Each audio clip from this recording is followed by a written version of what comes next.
Trump's message is simple. Canada is a free rider and the US is footing the bill. That's the claim that President Donald Trump has been making in early 2025, accusing Canada of relying too much on American military protection while failing to invest in its own defense. And according to Trump, that needs to change fast. But is he right? Does Canada really depend on the US to keep it safe, or is there more to the story? And if Canada is a military free rider, what does that mean for its future relationship with the US? In this video, we'll break down Trump's argument, examine the facts behind it, and explore whether Canada is truly coasting on America's military might, or if it's pulling more weight than it seems. Let's start with where this all began.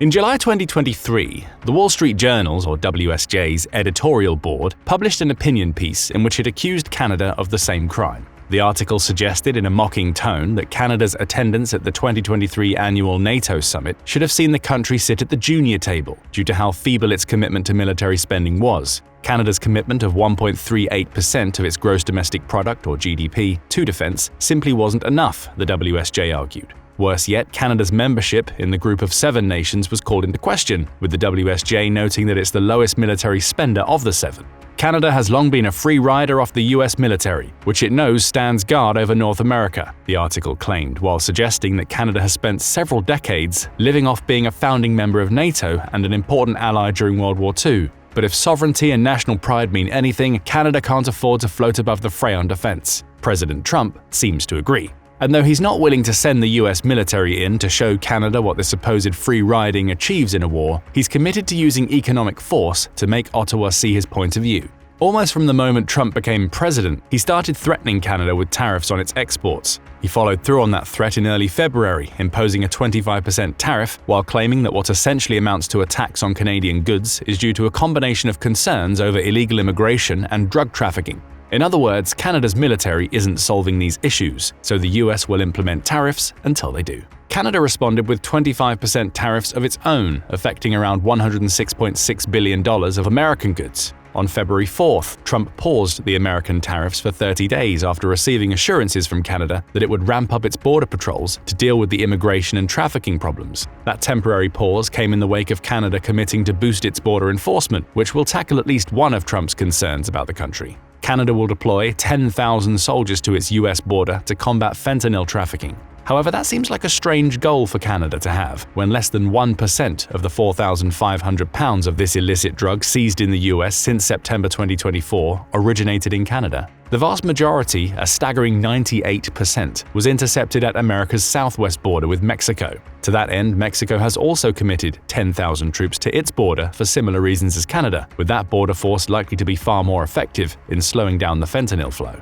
Regardless, Trump was quick to praise Canada's approach in a social media post where he announced the tariff pause. "I'm very pleased with this initial outcome, and the tariffs announced on Saturday will be paused for 30 days to see whether or not a final economic deal with Canada can be structured. Fairness for all," wrote Trump. Canada also committed to creating a joint strike force with the US to fight drug trading, organized crime, and money laundering in Canada, along with agreeing to designate the Mexican cartels responsible for much of North America's drug trade as terrorist groups. This is all well and good. However, none of these actions seem to solve the biggest problem Trump seems to have with Canada. Extra border troops do nothing to prevent Trump from calling Canada a free rider that's riding the coattails of the US military to peace and prosperity. So the possibility of tariffs being re-implemented still exists after the 30-day pause if Canada doesn't do something to address the defense spending problems that Trump highlights. But does Canada need to do that? This question leads to another. Is President Trump and the WSJ right to call Canada a free rider? To answer that, we first need to put the free rider claims into some context. It all comes down to the 2014 NATO Wales Defence Investment Pledge, or DIP. Under the DIP, all NATO members are asked to aim to spend 2% of their GDP on defence. That was followed by the 2023 NATO Vilnius Pledge, which made the 2% commitment more watertight and essentially tried to obligate all NATO members to meet it rather than merely suggesting that they should.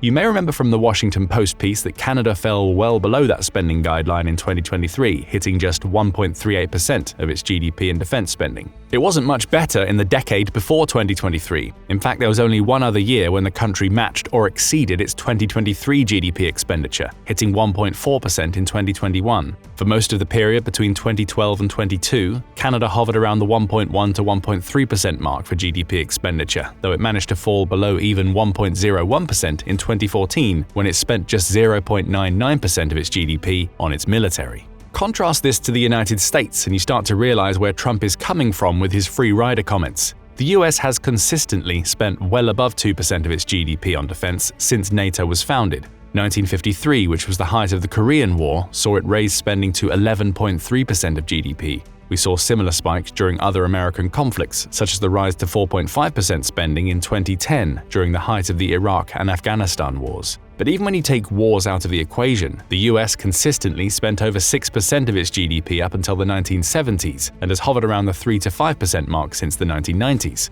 The most recent figures we have are for 2023, when the US spent 3.4% of its GDP on defense, still 1.4% higher than the NATO recommendation. And with 2024 bringing with it a further 2.7% increase in American defense spending, it's clear the US will have exceeded the NATO target once again. We start to see a pattern emerging. For well over a decade, Canada has fallen short of its commitment to at least try to spend 2% of its GDP on defense. In some years, it spent less than half of that. The US, on the other hand, has consistently spent more than double the GDP target since the 1950s and is still almost doubling it today.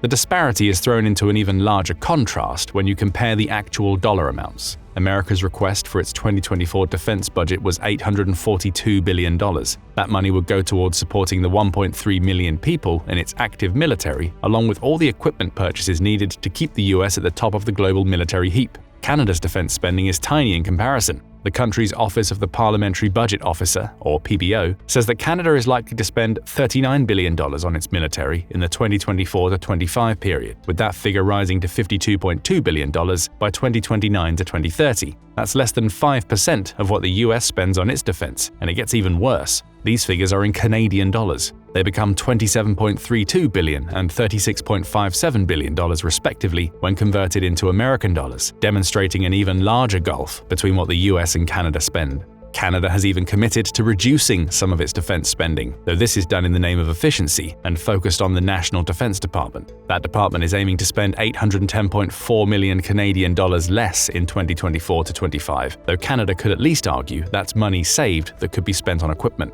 It's all adding up to a confirmation of Trump's claims. Canada definitely spends much less than the US on defense, lending credence to the idea that the country is free-riding and expects the US to come to its aid if it's ever attacked. On the plus side for Canada, the country is trying to improve its GDP expenditure. In July 2024, outgoing Canadian Prime Minister Justin Trudeau announced plans to boost Canada's defense spending to 2% of its GDP by 2032. That would be more cause for concern for Trump. Having to wait almost a decade for Canada to reach its NATO spending target would only add more credibility to his claim that the country is free-riding. Canada's Defense Minister Bill Blair realizes that, which is why he made the media rounds on January 24th with a claim that reaching 2% GDP expenditure was actually achievable by 27, 5 years earlier than Trudeau's target. "My goal is to do that as quickly as possible, and I'm increasingly confident we'll be able to," Blair told CBC News. It's no coincidence that these latest claims come in the wake of Trump saying that Canada should become the 51st US state. Blair is trying to make the case that Canada is not only on the path to 2%, but is going to accelerate its journey along that path to keep the US happy. But there are problems with Blair's comments. Back in October 2024, the PBO pointed out that Trudeau's original plan to hit 2% of GDP on defense spending by 2032 would face some obstacles. For Canada to achieve that, it would need to double its current defense spending by that year. That would run Canada's spending straight into the brick wall of a set of fiscal anchors the country's parliament put in place in 2023 designed to control expenditure, such as the proposed budget cuts by its National Defense Department we mentioned earlier. Those fiscal anchors are designed to reduce Canada's debt to GDP ratio, with the goal being for the country to maintain that ratio at the 1% mark by the time it hits 2027. They were put in place because Trudeau's government came under intense criticism for failing to rein in government spending in 2023, and they now put Canada in a tough spot. Either the anchors need to go to facilitate the increase in Canada's defense spending to 2% of GDP, or they stay in place and make those increases practically impossible. The PBO also believes that Canada won't hit the targets Trudeau set, never mind the accelerated target created by Blair. It says the projection for Canada's defense spending to reach 1.76% of GDP by 2029-30 was unrealistic, with the actual ratio likely to be 1.58% of GDP. The increase requires a rapid escalation in expenditures, PBO claimed, while adding that the Canadian government hadn't explained how it was going to increase defense spending with the fiscal anchors in place. The message seems to be simple. Canada can claim that it's going to push up to 2% of GDP spending on defense, but right now, the numbers don't add up. And that fact will only lend more fuel to the free-riding fire. Still, you might think that Canada isn't the only NATO nation that isn't hitting the 2% target. There are plenty more, so maybe the country's spending situation isn't quite as bad as it looks. If you had said that before Russian President Vladimir Putin started his special military operation in Ukraine, you might have had a case. But that war seems to have woken up many NATO members to the need to spend more on defense, resulting in Canada being one of only a select few that aren't hitting the 2% target. That's according to the Atlantic Council, which says that the Ukraine war has prompted an 18% increase in all defense spending among NATO allies across Europe and Canada up to July 2024. Those increases have led to NATO as a whole reaching spending of 2.71% of GDP when every member is taken into account. But individually, Canada falls well short of GDP spending when compared to most other members. As of 2024, 23 of NATO's 32 members meet or exceed the 2% target. That puts Canada in the company of just 9 that are failing to spend as much as NATO suggests they should. To make matters worse, Canada isn't even the highest spender of those 9 that aren't hitting the 2% mark. Italy, Croatia, and Portugal are all spending more of their GDP, even if they're still not spending as much as NATO wants. Only Belgium, Spain, Luxembourg, and Slovenia are spending less than Canada on the GDP front.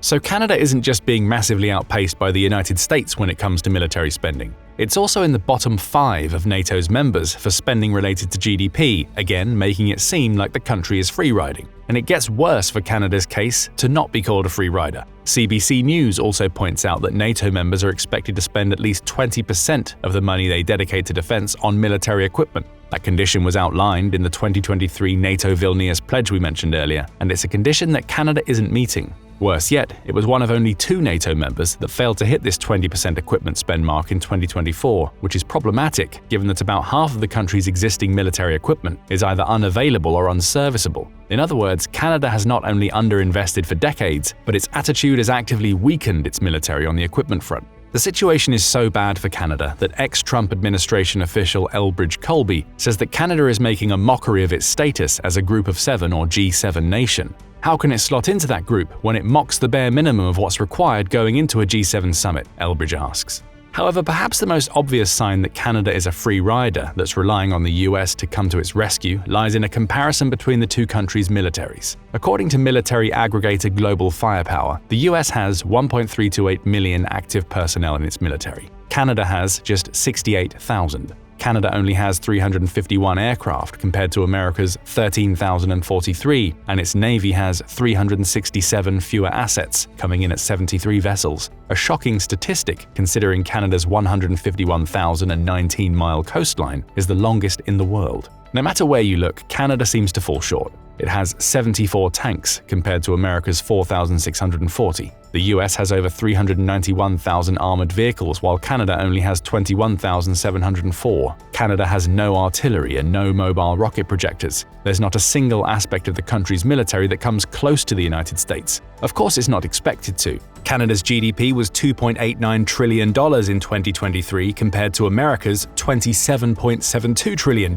meaning it would be spending far less on its military, even if it hit the NATO targets. But the disparity between the two countries is so massive that many, including Trump, could feasibly argue that Canada wouldn't be able to defend itself without the US if it was ever invaded. The case is incredibly strong for Canada being considered a free rider. But what about the case against this claim? It's not as convincing as Canada would like. Canada could point toward NATO's 2% target as being a suggestion rather than a requirement, and highlight that it has a multi-year plan to reach that target. Neither argument holds up especially well when you consider how many other NATO nations hit 2% and the barriers in the way of Canada's own plans to do so.